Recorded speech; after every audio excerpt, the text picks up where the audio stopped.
परमपिता ब्रह्मा के मानस पुत्र दक्ष जब प्रजापतियों के राजा बने तो उन्होंने एक विशाल यज्ञ का आयोजन किया। इसमें सम्मिलित होने के लिए तीनों लोकों के अतिथियों को न्योता भेजा गया, सिर्फ भगवान भोले शंकर को छोड़कर। भगवान शिव राजा दक्ष के जमाए थे, लेकिन दक्ष को भोलेनाथ का अलबेला और मस्तमौला स्वभाव तनिक भी नहीं भाता था।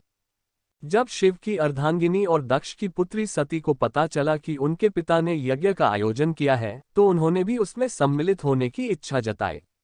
लेकिन भोलेनाथ बिना आमंत्रण के यज्ञ में जाने को तैयार नहीं हुए, इसलिए सती को वहां अकेले ही जाना पड़ा।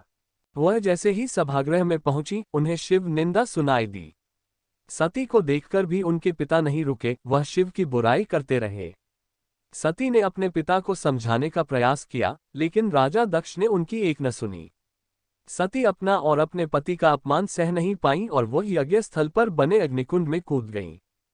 सती के अग्निकुंड में कूदने का दुखद समाचार लेकर नंदी कैलाश पर्वत पहुंचे। भगवान शिव सती को बचाने के लिए यज्ञस्थल पर गए, लेकिन तब तक सब खत्म हो चुका था। कैलाशपति ने क्रोधित होकर सती का शरीर उठा लिया और तांडव करने लगे। जिस दिन शिव ने तांडव किया था वह फाल्गुन महीने के कृष्ण पक्ष की चतुर्दशी 14वीं तिथि थी। महापुराण के अनुसार वही खास तिथि महाशिवरात्रि हुई। शिवरात्रि का अर्थ शिव की रात। शास्त्र के अनुसार हर सोमवार का दिन शिव की पूजा के लिए उपयुक्त है। हर महीने के कृष्ण पक्ष की चतुर्दशी तिथि शिवरात्रि होती है। फाल्गुन में महीने में वही खास तिथि महाशिवरात्रि हो जाती है। महाशिवरात्रि के दिन देश के 12 ज्योतिर्लिंगों में शिव भक्तों का जमावड़ा लगता है। इनके नाम हैं सोमनाथ, मल्लिकार्जुन, महाकालेश्वर, ओंकारेश्वर, केदारनाथ, भीमशंकर, विश्वेश्वर, त्र्यंबकेश्वर, वैद्यनाथ, नागेश्वर, रामेश्वर और घृष्णेश्वर। हिंदू शैव संप्रदाय वालों के लिए ये सबसे बड़ा धार्मिक अनुष्ठान है। दुनिया के सभी शिवालयों में इस दिन अंधकार और अज्ञानता को दूर करने का संकल्प लिया जाता है। दिन भर उपवास रखकर शिवलिंग को दूध, दही, घी, शहद और गंगाजल से स्नान कराया जाता है। शिव पुराण के अनुसार इसी रात शिव और पार्वती का विवाह हुआ था। इसका मतलब हुआ शिव और शक्ति या फिर पुरुष और आदिशक्ति यानी प्रकृति का मिलन। एक और मान्यता है कि इसी दिन ब्रह्मांड की रचना हुई थी। सती के शोक में भगवान शिव गहन समाधि में चले गए, ध्यानमग्न हो गए। उनके ध्यान को कोई तोड़ ही नहीं पाता। भगवान विष्णु और ब्रह्मा भी सारे जतन करके हार गए। सृष्टि का संचालन भी बाधित होने लगा। देवतागण की समझ में नहीं आ रहा था कि भगवान शिव का ध्यान तोड़ने के लिए क्या जाए। दूसरी तरफ हिमालय की बेटी के रूप में सती का पुनर्जन्म होता है। उनका नाम रखा गया पार्वती। पार्वती शिव को पाने के लिए कठिन तपस्या करती हैं।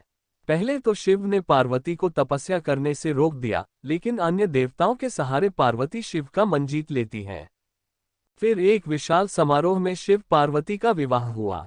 उस दिन भी फाल्गुन महीने के कृष्ण पक्ष की चतुर्दशी तिथि थी। इसीलिए लड़कियां शिव के समान वर पाने के लिए इस दिन शिव की पूजा करती हैं। मध्यकालीन इतिहास से पता चलता है कि संसार की मंगल कामना के लिए लड़कियां, विवाहित, विधवाएं सभी स्त्रियां शिवरात्रि का व्रत करती हैं। इसका मतलब यह नहीं कि शिवरात्रि सिर्फ स्त्रियों के लिए है। शिवरात्रि का पहला अनुष्ठान एक पुरुष ने ही किया था। वह कहानी भी स्वयं शिव ने बताई है। शिव पुराण के अनुसार पुराने जमाने में काशी यानी आज की वाराणसी में एक निर्दयी शिकारी रहता था। उसे धर्म कर्म से कुछ लेना देना नहीं था। उसका रोज का काम ही पशु हत्या थी। एक दिन वह शिकार करने के लिए जंगल गया और रास्ता भटक गया।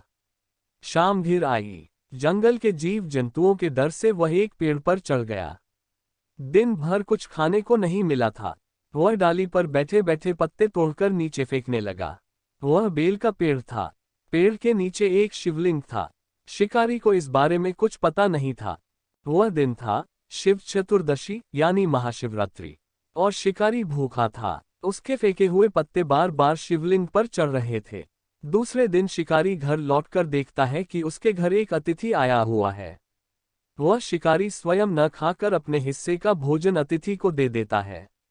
इस तरह मंत्रोच्चार न जानते हुए भी उस शिकारी ने सही तरीके से शिवरात्रि व्रत का पालन कर लिया।